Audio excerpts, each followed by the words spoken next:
ಬಹಳ ಪ್ರಮುಖವಾಗಿ ಇವತ್ತು ಅಯೋಧ್ಯೆಗೆ ಮೊದಲ ವಿಮಾನ ಏರ್ಪೋರ್ಟ್ಗೆ ಬಂದಿರುವಂಥದ್ದು, ಅದು ಕೂಡ ನವದೆಹಲಿಯಿಂದ ಸೀದಾ ಅಯೋಧ್ಯೆಗೆ ಬಂದು ಲ್ಯಾಂಡ್ ಆಗಿದೆ. ಫಸ್ಟ್ ಫ್ಲೈಟ್ನಲ್ಲಿ ಸಂತರು ಪ್ರಯಾಣಿಕರು ಆಗಮನ ಬಹಳ ವಿಶೇಷವಾಗಿ ಕಂಡು ಬಂತು. ಏರ್ಪೋರ್ಟ್ಗೆ ಬಂದಿಳಿತಾ ಇದ್ದಂತೆ ಶ್ರೀರಾಮ್ ಜೈ ಘೋಷ ಕೂಡ ಮೊಳಗಿತ್ತು. ಶ್ರೀರಾಮನ ನೆಲೆಯನ್ನ ಸ್ಪರ್ಶ ಮಾಡ್ತಿದ್ದಂತೆ ಮಂಡಿಯೂರಿ ನಮನವನ್ನ ಕೂಡ ಮಾಡಿದ್ದಾರೆ. ಪುಷ್ಪವೃಷ್ಟಿಗೈದು ಸ್ವಾಗತವನ್ನ ಮಾಡಿದ್ದಾರೆ ವಾಲ್ಮೀಕಿ ಏರ್ಪೋರ್ಟ್ನ ಸಿಬ್ಬಂದಿಗಳು. ಇವತ್ತು ಏರ್ಪೋರ್ಟ್ ಉದ್ಘಾಟನೆ ಆಯಿತು, ಲೋಕಾರ್ಪಣೆ ಆಯಿತು. ಈ ಸಂದರ್ಭದಲ್ಲಿ ಫಸ್ಟ್ ಫ್ಲೈಟ್ನಲ್ಲಿ ಸಂತರು ಹಾಗೆ ಪ್ರಯಾಣಿಕರು ಆಗಮನವನ್ನ ಮಾಡಿದ್ದಾರೆ. ಏರ್ಪೋರ್ಟ್ಗೆ ಬಂದಿಳಿತಾ ಇದ್ದಂತೆ ಆ ಪ್ರಯಾಣಿಕರು ಹಾಗೆ ಸಂತರು, ಅಲ್ಲಿರುವಂತಹ ಸಿಬ್ಬಂದಿಗಳು ಕೂಡ ಶ್ರೀರಾಮ ಅಂತ ಜೈ ಘೋಷವನ್ನ ಕೂಗಿದ್ದಾರೆ.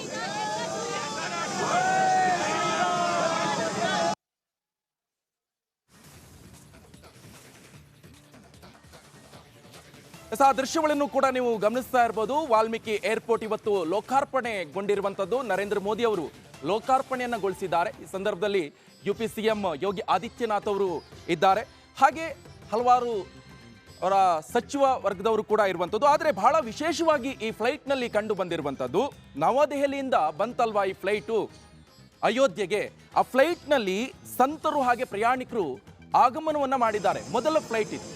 ಆ ಸಂದರ್ಭದಲ್ಲಿ ಏರ್ಪೋರ್ಟ್ಗೆ ಬಂದು ಇಳಿತಾ ಇದ್ದಂತೆ ಆ ದೃಶ್ಯವನ್ನು ನೋಡಿ, ಆ ದೃಶ್ಯವನ್ನು ನೀವು ಗಮನಿಸ್ತಾ ಇರ್ಬೋದು.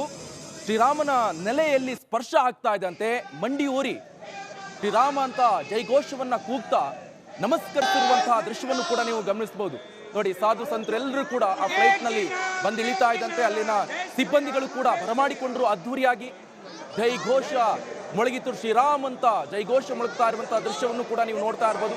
ಕಂಪ್ಲೀಟ್ ಕವರೇಜ್ ನಿಮ್ಮ ರಿಪಬ್ಲಿಕ್ ಕನ್ನಡ ಮಾಡ್ತಾ ಇದೆ. ಅಲ್ಲಿಗೆ ಏನ್ ಆಗ್ತಾ ಇದೆ ಎಲ್ಲವನ್ನು ಕೂಡ ಕ್ಷಣದ ಅಪ್ಡೇಟ್ಸ್ ಅನ್ನು ಕೂಡ ನನ್ನ ಸಹೋದ್ಯೋಗಿ ಸ್ಮಿತಾ ರಂಗನಾಥ್ ಅವರು ಕೂಡ ನೀಡ್ತಾ ಇದ್ದಾರೆ. ಆ ದೃಶ್ಯವನ್ನು ಕೂಡ ನೀವು ಗಮನಿಸಬಹುದು. ಇದು ನವದೆಹಲಿಯಿಂದ ಫಸ್ಟ್ ಬಂದಿರುವಂತಹ ವಿಮಾನ ಇದು.